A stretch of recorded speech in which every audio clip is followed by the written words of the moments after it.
পাহাড়ের মানুষরা কিভাবে গোলাপ থেকে একদম প্রাকৃতিক লিপস্টিক বানায়, আজ আমি আপনাকে পুরো প্রক্রিয়াটি দেখাবো। প্রথমে নেওয়া হয় ৮-১০টি টাটকা গোলাপ। প্রতিটি গোলাপ হালকা ধোয়া পাপড়িগুলো একটি বড় পাত্রে রাখা হয়। এরপর ৩ দিন ধরে, যতক্ষণ না পাপড়িগুলো একেবারে শুকনো ও কুরকুরে হয়ে যায়।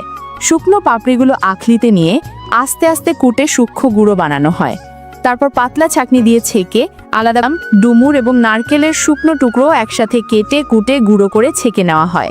পিতলের পাত্রে এই মিশ্রণ ধীরে ধীরে আঁচে বসানো হয়। ৪ টুকরো কমলালেবু পরিষ্কার কাপড়ে বেঁধে তার হয়।